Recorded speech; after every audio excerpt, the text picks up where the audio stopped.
रूहानी सफ़र में स्वागत है।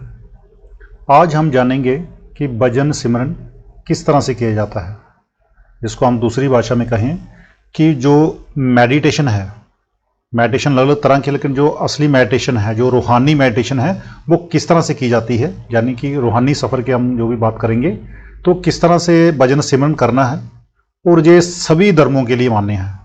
जो आज मैं बात करने जा रहा हूँ कि भजन सिमरन किस तरह से करना है, चाहे आप हिंदू हैं, मुस्लिम हैं, ईसाई हैं, सिख हैं, चाहे दुनिया के किसी भी धर्म से बिलोंग करते हैं, ये आप सबके लिए नियम एक जैसे हैं, क्योंकि परमात्मा एक है और नियम भी उसको पाने के एक जैसे हैं। चलिए जानते हैं इसके बारे में। हम सबको भजन सिमरन करने का हुक्म है। जितने भी इंसान हैं इस दुनिया में, उन हम सबको भजन सिमरन करने का हुक्म है, क्योंकि जो ये मनुष्य का शरीर है, जिसको हम मनुष्य जामा बोलते हैं, मनुष्य शरीर कहते हैं, खाली इसी में हम लोग भजन सिमरन करके अपनी मुक्ति पा सकते हैं। बाकी तो बहुत सारे, जैसे पशुओं का जन्म है, जैसे उसके पेड़ पौधे हैं, जब बहुत सारे कीड़े पतंगे हैं, लेकिन इन सब के बाद मनुष्य का जन्म जो मिलता है, ये अति बहुमूल्य है, और इसी में हम सबको भजन करके हम अपनी मुक्ति पा सकते हैं। भजन सिमरन का सही तरीका क्या है, इसको सभी धर्मों के गुरु जी हम बोलते हैं, जिसको हम नामदान बोलते हैं, दीक्षा बोलते हैं। या जब गुरु एक शिष्य को बनाता है अपना, तो उसको जो भी रूहानी के बारे में, रूहानी जो सफ़र होता है, उस यानी कि उसको इस दुनिया से मुक्ति के लिए वो उसको कुछ ज्ञान देता है। उस ज्ञान को वो पढ़ के उसकी जो भी जिस तरह करना है, वो किस तरह से करना है, आप भी सुने, पढ़ें और जानें। हमें सुबह 3 बजे उठकर मुंह हाथ धोकर सिमरन करना चाहिए, लेकिन मुंह हाथ धोने का मतलब ये नहीं है कि ये एक कायदा को कानून है। मुंह हाथ धोने का मतलब है कि ताकि आपको सुस्ती ना आ सके। बाकी इसके पीछे और कोई ऐसा कारण नहीं है कि आपको मुंह हाथ धोना है। आप बिना मुंह हाथ धो के भी सिमरन के लिए या भजन के लिए बैठ सकते हैं सुबह। तो लेकिन कोशिश करें कि 3 बजे बैठ जाएं, 2:30 बजे बैठ जाएं, 2 बजे बैठ जाएं, रात को 1 बजे बैठ जाएं, वो ठीक है। लेकिन अगर एक नियम बनाते हैं कि हमें सुबह बैठना, क्योंकि आप पूरा दिन काम करते हैं, काम करने के बाद आपको नींद भी चाहिए, और कोशिश ये भी करें कि जब शाम को आप सोते हैं उससे पहले 10 मिनट के लिए पहले बैठें। 10 मिनट के लिए अपने जो भी गुरु जी, आपके गुरु जी किसी भी आप मजहब से हैं, किसी भी धर्म से हैं, तो उसको जैसे बताया गया वैसे उसको फॉलो करें। 10 मिनट शाम को, 10-15 मिनट, आधा घंटा, जितना बैठ सकते हैं आप, जहाँ ज़्यादा ही बैठ सकते हैं। तो लेकिन सुबह 3 बजे का है कि उस समय क्या होता है कि पूरा वातावरण शांत होता है, और जब आपकी जो कंसंट्रेशन, यानी कि आपकी जो पूरा ध्यान है, वो पूरा आपको उसका ज़्यादा फायदा मिलता है। इसलिए सुबह 3 बजे उठ के सिमरन करना बहुत ही अच्छा है।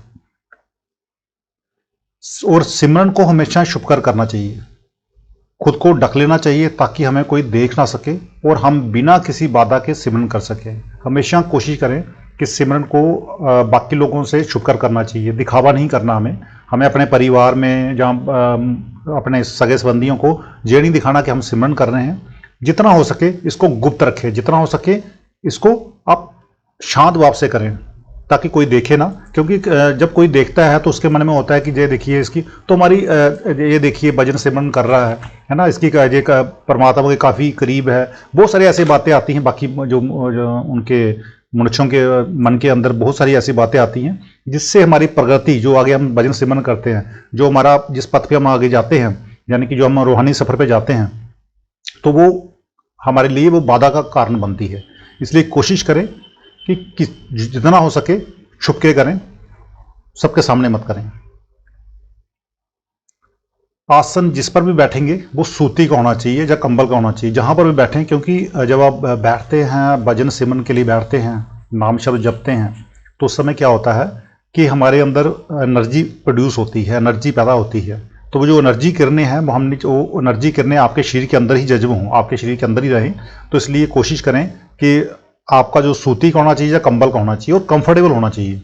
आप बेड के ऊपर बैठ के भी कर सकते हैं, आप नीचे बैठ के भी कर सकते हैं, ज़मीन के ऊपर बैठ के भी कर सकते हैं, कहीं भी बैठ के कर सकते हैं, जहां आपको आसान हो, कंफर्टेबल हो, जहां आप बिल्कुल अपने आप को हल्का फुल्का महसूस करें, वहां बैठना चाहिए। और नंबर 4 पे आते हैं, रात को भोजन सेम से करना चाहिए ताकि ज़्यादा नींद ना आए और हम रात को भी सिमरन कर सकें। हाँ, ये बहुत अच्छा एक पॉइंट है कि रात को हमेशा क्या करें कि जो खाना खाते हैं हम लोग वो जितना हो सके कम से कम खाएं ताकि हमें ज़्यादा नींद ना आए, क्योंकि ज़्यादा खाने से क्या होता है कि हमें सुबह 3 बजे उठने में मुश्किल हो सकती है, वो हम पे हावी हो जाता है। और जो भी आदमी भजन सिमरन करता है उसको वैसे भी खाना जो होता है, दिन का भी खाना, कब जितनी भूख है उससे थोड़ा कम खाना चाहिए, और रात को तो हो सके तो बिल्कुल हल्का फुल्का खाना चाहिए। और खाना को हमेशा शाकाहारी और हल्का फुल्का होना चाहिए ताकि शरीर बीमारियों से बचा रहे। देखिए, शाकाहारी का मतलब ये है कि जैसा अन्न वैसा मन। जैसा अन्न का मतलब है कि जैसा हम खाएंगे, जैसा अन्न खाएंगे वैसा हमारा मन होगा। यानी कि अगर आप बैठते हैं पूजा पाठ में, जिसको हम बोलते हैं, जहाँ भजन सिमरन बोलते हैं, जो भी है, जब भी हम इसमें बैठते हैं तो अगर हम लोग शाकाहारी खाएंगे तो हमारे जो विचार होंगे वो शुद्ध होंगे। अगर मांसाहारी खाएंगे तो क्या होगा, हमारे जो विचार होते हैं वो भी उसको राक्षस प्रवृत्ति बोलते हैं हम लोग उसको, तो राक्षस प्रवृत्ति वाले वो ख्याल आएंगे। तो इसलिए कोशिश करें कि खाना शुद्ध शाकाहारी और हल्का फुल्का होना चाहिए। तला, ज़्यादा तला नहीं खाना है। ज़्यादा आपने, जैसे हो गया बहुत सारे स्पाइसीज होते हैं, स्पाइसी फूड होता है, उनको अवॉइड करना आपने, उनको यानी कि आपने नहीं खाना है। किसी भी प्रकार के नशे का सेवन वर्जित है, किसी भी प्रकार का हो। कोई कहता है कि मुझे बांग पीनी है, बांग पी के मैं बैठते हैं कई लोग, वो भी नहीं करनी है आपने। कोई शराब पीता है या कोई भी किसी भी किस्म का नशा करता है, आपको नहीं करना है, क्योंकि नशे का सेवन बिल्कुल वर्जित है और हर एक धर्म के लिए है। मैं जहाँ तक मैंने पढ़ा है, जहाँ तक मैंने सुना, किसी धर्म में ये नहीं बोला गया है कि जो उनके जो गुरु हुए हैं या उनके जो रूहानी सफ़र पे जो अपना जाते हैं तो वो हमेशा नशे से दूर रहते हैं। सबसे प्रेम करें, सबसे प्रेम करें, चाहे पेड़ पौधे हैं, चाहे आपके जानवर हैं, चाहे आपका परिवार है, चाहे आपके मोहल्ला है, चाहे आपका देश के लोग हैं, चाहे आपके दूसरे देशों के लोग हैं, कि सबसे प्रेम करें, लेकिन मोह किसी से ना करें। इस बात को बड़ी गहराई से सोचें कि मोह और प्रेम को पहले तो आप अलग अलग करके देखें। प्रेम क्या होता है और मोह क्या होता है। मोह में आदमी फंस जाता है, प्रेम सबसे करें, क्योंकि हमारी जो आत्मा है, हमारी आत्मा का जो असली स्वरूप है वो क्या है, खुश रहना, सबसे प्रेम करना, खुश रहना, ठीक है, बहुत मतलब कि आनंदित रहना, वो है। तो वो जो उसकी नेचुरल जो है उसका, उसको हम भाव क्या है, प्रेम। तो प्रेम सबसे करें, लेकिन मोह ना करें। मोह क्या है, मोह एक पर्दा है। मोह क्या है, ये मन का एक वो हमारे ऊपर आत्मा पे चढ़ाया हुआ पर्दा है। तो मोह से कोशिश करें, वैसे छोड़ता कोई नहीं है पर लेकिन फिर भी कोशिश करें कि मोह से थोड़ा दूर रहें। बच्चों, मोह हम कहाँ से करते हैं, बच्चों के साथ करते हैं, प्यार भी करते हैं, लेकिन मोह ज़्यादा होता है बच्चों से, बीवी से, है ना, अपने परिवार से, है ना, अपने यार दोस्त से। तो कोशिश करें मोह कम से कम करें, क्योंकि मैं ये नहीं कहता कि मोह नहीं होगा, लेकिन मोह होगा, लेकिन कोशिश करें। जब आपके दिमाग में ये चीज़ बैठ जाती है कि मुझे मोह नहीं करना, तो आस्ते आस्ते आप उस चीज़ से थोड़ा परे हटते जाएंगे। क्योंकि जब आपका रूहानी सफ़र पे, आपका जब सफ़र शुरू हो जाएगा, जब आप आगे जो भी मंजिलों पे जाओगे, आप जो भी आपका मजहब है उसके अकॉर्डिंग है, तो एक ही मंजिल एक ही है और रास्ता भी एक जैसा ही है।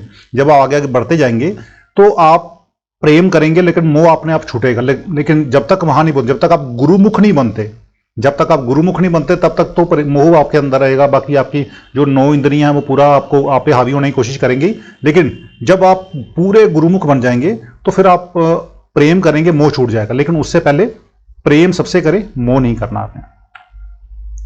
अपने अंदरूनी रहस्यों को कभी दूसरों को ना बताएं, इससे आपकी ही दौलत कम होगी। कोशिश करें, कोशिश क्या करें, ये आपको करना ही नहीं है कि अपने, जब आप 10वें द्वार से अंदर जाएंगे, आपको जो भी आपको अंदर के जो रूहानी सफ़र में जो बहुत सारी चीज़ें आपको देखने को मिलेंगी, और आपको जो भी आपको अंदर रूहानी के जो भी रहस्य आपको पता चलते हैं, वो आपको किसी के साथ शेयर नहीं करने हैं। कि मेरी बीवी है, मेरे बच्चे हैं, मेरा दोस्त है, मेरा माँ है, मेरे बाप है, या भाई है, बहन है, कोई भी हो, करने अगर आपको अंदरूनी रहस्यों को अगर किसी को बताने की जरूरत है, अपने गुरु से करें।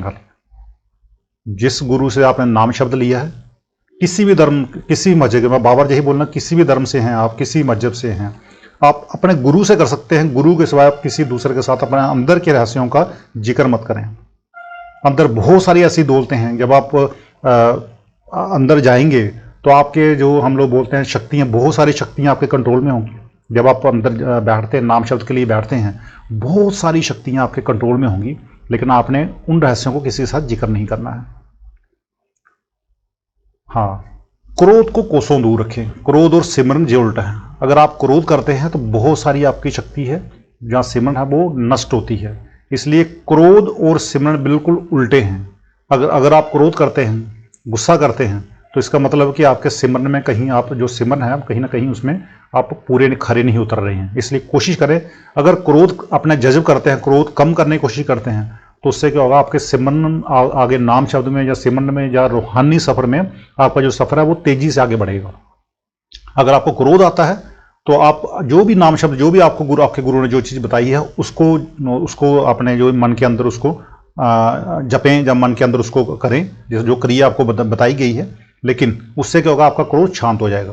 तो क्रोध जितना हो सके किसी के साथ ना करें। सतगुरु का चिंतन हमेशा करते रहें, एक पल के लिए भी नाम को ना भूलें। वैसे ये तो बहुत मुश्किल है, ये एक योद्धाओं को काम है लिखना, और मैं आपको लिखे और बोल के बता रहा हूँ, लेकिन मुझे पता है कि ये बहुत मुश्किल है। ठीक है, सतगुरु का चिंतन हमेशा करते रहें, क्योंकि मन क्या करता है कि आपको, बेशक आप कहते हैं कि मैं सतगुरु का 24 घंटे अपना चिंतन करता रहूँगा, जहाँ एक पल के लिए उनके नाम को नहीं भूलूंगा, लेकिन मन जो है, मन, अगर आप गुरुमुख हैं तो आपके लिए पॉसिबल है, आप कर सकते हैं, आपको कोई मुश्किल नहीं है। लेकिन जो लोग गुरुमुख नहीं बन पाए हैं, यानी कि आपने जो ब्रह्मा के देश को छोड़ के आगे तक, मतलब जो ये मेरे बाकी वाले सत्संगों में सुनेंगे, उसमें मैंने ये सब जिक्र किया हुआ है, तो सत्संग सुन लीजिए उनको। अगर आपको नहीं पता गुरुमुख क्या होता है तो सत्संग उनके लिए आप मेरे जो मैंने पहले के सत्संग इसमें डाले हैं वो सत्संग सुन सकते हैं आप। बहुत सारे वीडियो मैंने बताया है। तो सबसे पहले कि सतगुरु का चिंतन कोशिश करें कि जब भी आपका ध्यान कहीं बैठते हैं कहीं भी, तो आप उसको बार बार उस तरफ खींचें कि गुरु, जो मेरे गुरु हैं मेरे सामने हैं, जो मेरे गुरु हैं हमेशा सामने, उनको चिंतन करें। यानी कि हमेशा अपने दिमाग में रखें, जैसे ऐसे लगेगा आपको कि गुरु जिस काम के लिए जा रहे हैं गुरु आपके साथ है। ये बात सच्चाई है बिल्कुल, और ये सच्ची बात है। जब आप नाम शब्द लेते हैं, नाम शब्द लेने के बाद क्या होता है कि जो गुरु का एक सूक्ष्म स्वरूप होता है, यानी कि गुरु आपके अंग संग होता है हमेशा। गुरु का जो सूक्ष्म स्वरूप होता है वो आपके जहाँ पर क्या 10वें तिल पे आके बैठ जाता है। आप कोई भी क्रियाकलाप करते हैं, आप कोई भी काम करते हैं, आप कुछ भी सोचते हैं, वो सब कुछ गुरु देख रहा होता है। हम सोचते हैं कि हमें गुरु को नहीं पता, हमारे परमात्मा को नहीं पता, सब पता होता है उनको। तो इसलिए जब भी जो भी नाम शब्द लेता है, जो भी इंसान नाम शब्द लेके, या जो गुरु के दीक्षा लेके, जिसको हम दीक्षा बोलते हैं, हमारे पंजाब में नाम शब्द बोलते हैं, इस तरह अलग सबका है, जो भी हर धर्मों का अलग है। तो जो भी गुरु से नाम शब्द लेके या गुरु की दीक्षा लेके अगर अपना रूहानी सफर शुरू करता है, तो उस गुरु को हर एक उसकी क्रियाकलाप को देख रहा होता है। अगर वो झूठ बोलता है तो भी गुरु देख रहा है, अगर आप किसी का बेईमान नहीं कर रहे हो तो भी गुरु देख रहा है, अगर आप किसी का अच्छाई कर रहे हो तो भी गुरु देख रहा है, अगर आप किसी की सेवा कर रहे हो तो भी गुरु देख रहा है। गुरु आपके हर एक किसी भी एक पल के लिए भी आपको छोड़ता नहीं है। तो इसलिए कोई भी गलत काम करने से बचें और सतगुरु का हमेशा चिंतन रखें। ये सोचें कि जब भी आपको ध्यान आगे पीछे भड़कता है, मन आपको भड़काता है, तो बार बार कोशिश करें कि सतगुरु मेरे साथ है, हर काम में सतगुरु साथ है।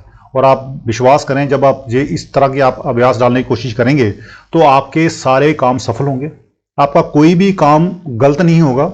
आपका इस दुनिया क्या किसी भी कहीं भी आपका कोई भी बाल तक बांका नहीं कर सकता। ये विश्वास रखें आप। बस गुरु को आप ये समझें कि हर पल मेरे साथ मेरे गुरु है। जब आप गलत काम करेंगे ही नहीं, जब आपसे गलत काम होगा ही नहीं, तो आपको कोई बुरा क्या करेगा। इसलिए कोशिश करें कि सतगुरु का हमेशा चिंतन करें, चिंतन रखें, उसका रखें, ध्यान रखें कि हमेशा मेरे साथ है। और नाम, जब आप चिंतन करेंगे तो नेचुरली नाम भी आपका भूलेगा नहीं, फिर नाम शब्द भी जपते रहें, गुरु का चिंतन भी करते रहें।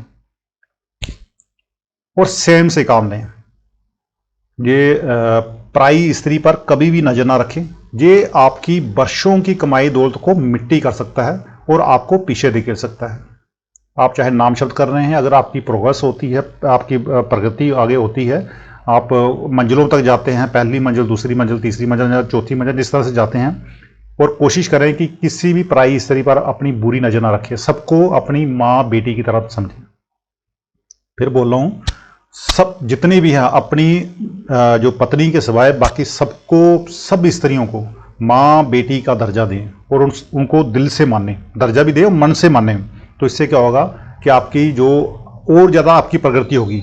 अगर नज़र आपकी पराई स्त्री पर नज़र अच्छी नहीं होगी तो आप विश्वास करो कि आपकी जो दौलत है वो मिट्टी हो जाएगी, जो आपने कमाया है यहाँ पर, जो रूहानी सफर में कमाया वो मिट्टी हो जाएगा और आप बहुत पीछे चले जाओगे। इसलिए कभी भी पराई स्त्री पर नज़र ना रखें, कभी शिकायत ना करें। जो मिल रहा है, जहाँ मिलेगा, सब आपके कर्मों का नतीजा है और किए हुए कर्मों से तो भगवान भी नहीं बच सकते।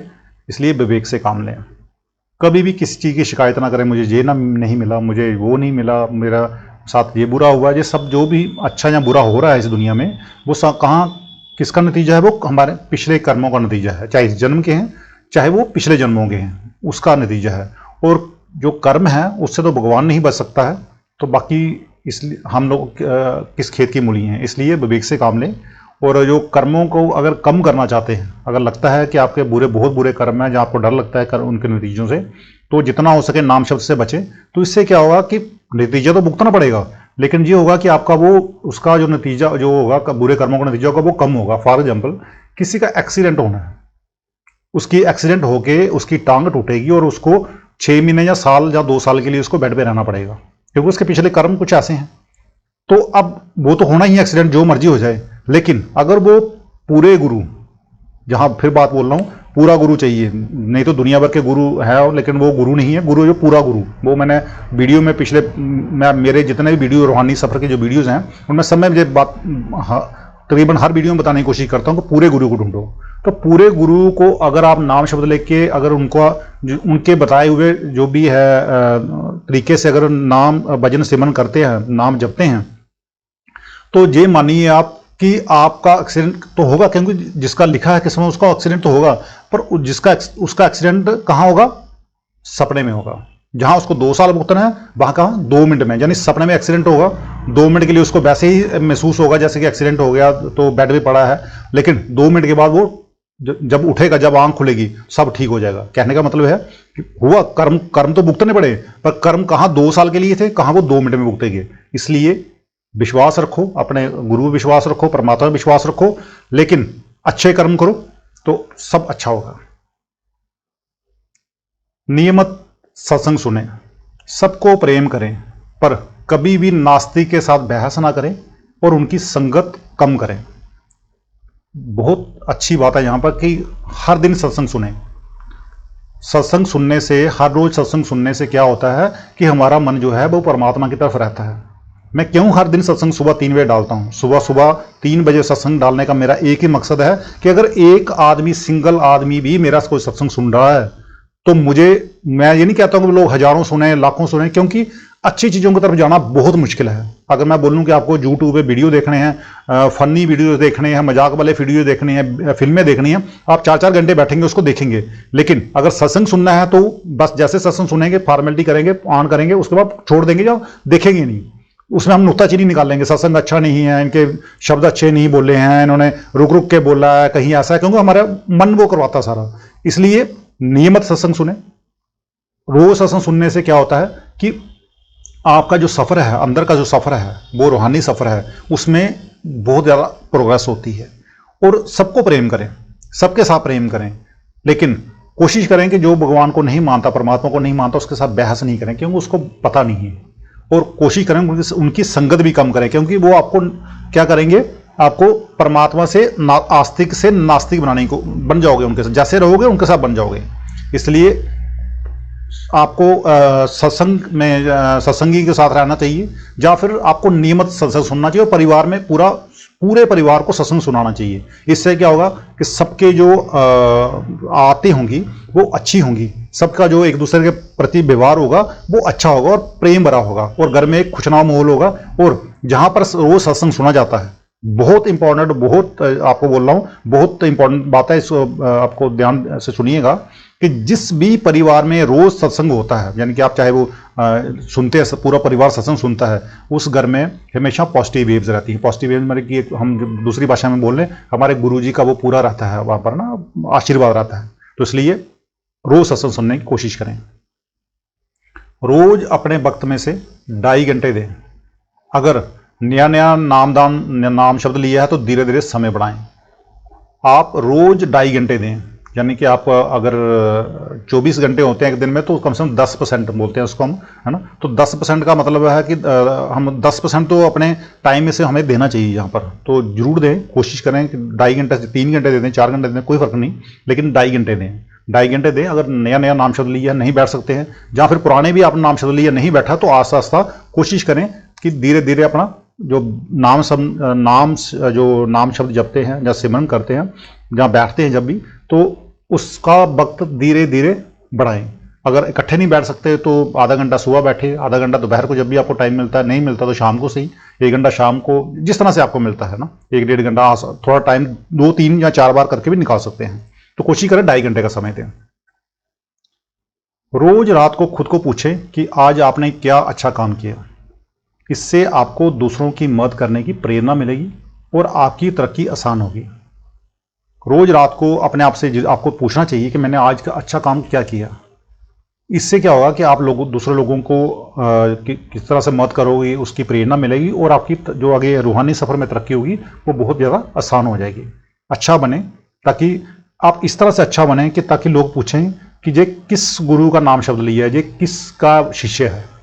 आपके गुरु की बढ़ाई तभी होगी जब आप अच्छे काम करें, अच्छे कर्म करें। भजन सिमरन में बैठकर गुरु का ध्यान करें और कोई भी अभिलाषा या इच्छा अपने मन में ना रखें। जब भी भजन सिमरन में बैठते हैं गुरु का ध्यान करके बैठें, लेकिन कोई भी ऐसा नहीं रखें कि मुझे ये चाहिए वो चाहिए। आपको सब कुछ मिलेगा दुनिया की। अगर आप भजन सिमरन में पूरा बैठते हैं, गुरु का ध्यान करते हैं, तो मैं आपको इसका आपका विश्वास दिला सकता हूँ कि आपको कुछ मांगने की जरूरत नहीं है। आपको जब आप भजन सिमरन में जब आपकी तरक्की होती है, 2.5 घंटे बैठते हैं और तरक्की होती है, तो दुनिया की सारी ताकतें, दोबारा बोल रहा हूं, दुनिया की सारी ताकतें जो जो आपको जरूरत है और वो आपको सब देने के लिए उमड़ पड़ेंगी। इसलिए आप खाली भजन सिमरन करें, बस गुरु का ध्यान करें, भजन सिमरन करें और शुद्ध मन से करें। दुनिया की सारी ताकतें जो आपको चाहिए सब मिलेगा आपको। आपकी खुशी के लिए सारा कुछ अपने आप होता जाएगा, ठीक है। तो इसलिए आप अपने खाली भजन सिमरन में ध्यान दें। आपको अपने बच्चों को पढ़ाने की फिक्र है, बच्चे मेरे पढ़ जाएं, कल को लिख जाएं तो बड़े अफसर बनेंगे। अगर आप भजन सिमरन में करते हैं तो बच्चे आपके, जितना आप सोचते हैं कि मेरा बच्चा खाली कल को आर्मी में चला जाए, कोई अफसर लग जाए, मैं कहता हूँ कि अब वो क्या पता वो डिप्टी कमीशन लग जाए। इसलिए मैं ये नहीं कह रहा हूँ कि वो लग जाए, लेकिन मैं इस तरह से आपको एक बता रहा हूँ कि आप जितना सोच रहे हैं उससे कई गुना ज़्यादा अच्छा होगा। इसलिए भजन सिमरन में बैठकर गुरु का ध्यान करें। बाकी कोई भी अपनी इच्छा ना रखें और ये भी ना सोचें कि मुझे भजन सिमरन का ये फायदा होगा। जब हाँ, अंदर की है कि आपको अंदर की तरक्की होनी चाहिए, अंदर के रूहानी सफर में तरक्की होनी चाहिए, वो आप भजन सिमरन बैठे तो अपने आप होगी। नाम का सिमरन करें और जो सतगुरु जी ने नाम के वक्त जुक्ति बताई थी उसको करें। जो नाम का सिमरन कैसे करना है वो नाम का सिमरन आपको पता ही है, जो आपके गुरु ने बताया। लेकिन पूरे गुरु का उसका फायदा है। बाकी तो बहुत सारे ऐसे लोग हैं, और पूरे गुरु ने अगर जो भी नाम सिमरन दिया है वो उसको आप सिमरन करें, उसको जपें, और जैसी जुक्ति बताई है, जिस तरह से बताया गया है, आप उसी तरीके से करें। हर एक काम को सतगुरु का काम समझकर करें और अपने परिवार को भी सतगुरु की संगत समझकर सेवा करें। फिर आपको हर समय सतगुरु की याद आती रहेगी और कोई गलत काम आपसे नहीं होगा। आप कोई भी काम करते हैं उसको ये समझें, इस दुनिया में आए हैं तो अगर आप जब आपने गुरु को धार लिया है, यानी कि गुरु की धारणा आपने कर ली है, यानी कि गुरु ने आपको अपना शिष्य बना लिया है। मैं जहाँ गुरु को बोलूँगा, मैं बोलूँगा गुरु ने आपको शिष्य बना लिया है। अगर आप जब इस दुनिया में आए हैं, गुरु ने आपको शिष्य बना लिया है, तो इसका मतलब कि आप बहुत भाग्यवान हो। आपकी ये बहुत ही अच्छे और ऊंचे कर्म हैं। आपको मुबारक है उस चीज़ के लिए। मैं आपको बोलता हूँ बहुत बहुत मुबारक है अगर आप किसी पूरे गुरु के शिष्य हो। उसके बाद आपने अब सबसे काम करना, इंपॉर्टेंट काम वो ये करना है कि जो भी काम आप करें वो गुरु का समझ के करें, क्योंकि अब आपका कुछ नहीं है। आप गुरु के सुपुर्द हो चुके हो, गुरु 24 घंटे आपके साथ है, तो आप जो भी काम करें वो गुरु का समझ के करें। आप अगर अपने बाल बच्चे पाल रहे हैं या अपने माता पिता की सेवा कर रहे हैं तो वो आपका नहीं, वो गुरु का है। यानी कि आपका घर भी क्या है, घर भी सत्संग घर है, वो सत्संग जिसको बोलते हैं हम लोग, सतगुरु का घर है। तो जब वो इस तरह से आप करेंगे तो आपका हर काम में, यानी कि जैसे समझो आपकी हर पल आप सेवा कर रहे हैं, और जब हर पल सेवा हो रही है तो जितनी तरक्की सेवा से होती है इससे कहीं होती नहीं है, ठीक है। इससे अच्छा तो कोई चीज़ हो ही नहीं सकती है। तो ये समझें कि मैं अपने घर में अगर कर रहा हूँ, कुछ भी काम कर रहा हूँ, तो वो गुरु की सेवा है।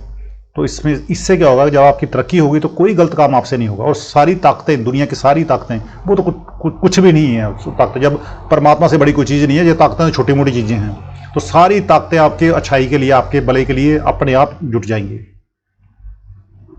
अगर आप नाम शब्द और ध्यान में तरक्की चाहते हैं और अपने पुराने बुरे कर्मों से बचना चाहते हैं, तो सबसे पहले गुरु का ध्यान करके उनसे वादा करो कि आप अब जानबूझकर कोई भी गलत काम या किसी का दिल नहीं दुखाओगे।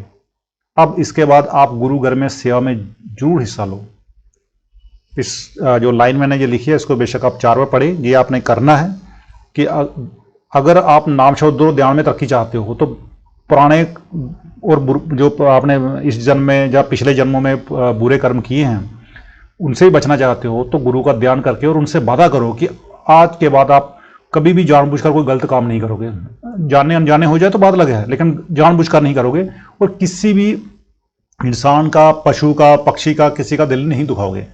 ठीक है, किसी भी ऐसा नहीं कि कोई जानवर आ रहा उसको मारोगे रास्ते में जाते हुए, या फिर कोई इंसान का किसी का भी दिल नहीं दुखाओगे। और इसके बाद आप गुरु घर में जब जाते हो तो वहाँ सेवा करो।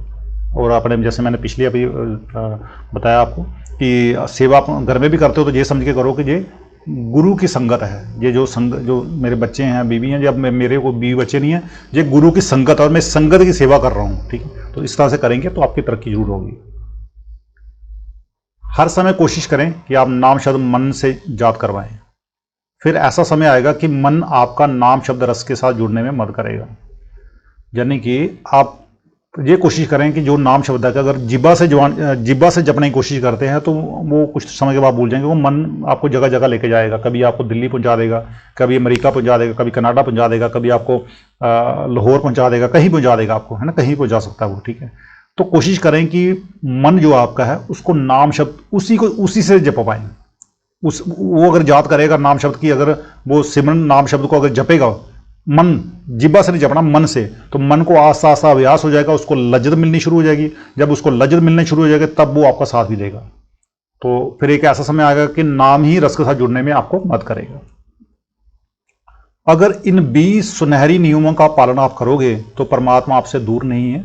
फिर जिंदगी में कोई शिकायत शिकवा रहेगा ही नहीं। जब परमात्मा मिल गया तो फिर क्या जिंदगी से क्या शिकवा, तो क्या उससे करके।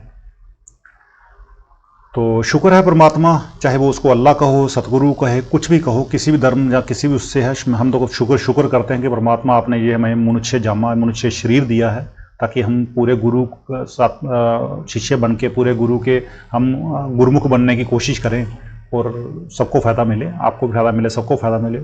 इस वीडियो को सबके साथ शेयर करें ताकि सबको इससे फ़ायदा मिल सके। और सब्सक्राइब करें, लाइक करें और बेल आइकन बटन करें ताकि आपको हर वीडियो जो रोज़ मैं अपलोड करता हूं वो आपको सत्संग सुनने का फ़ायदा मिल सके।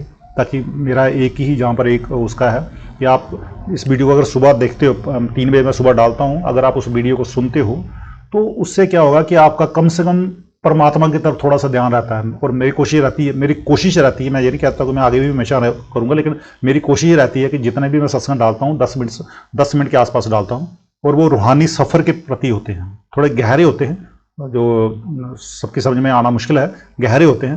तो जिनकी किस्मत अच्छी होगी तो वो उनके लिए तो वो मैं कहता हूँ बहुत ही अच्छे हैं। सबकी किस्मत अच्छी है, आप सबकी अच्छी है जो सुनते हैं। तो शुक्र है परमात्मा, शुक्र करते हैं। तो मिलते हैं नेक्स्ट अगले वीडियो में।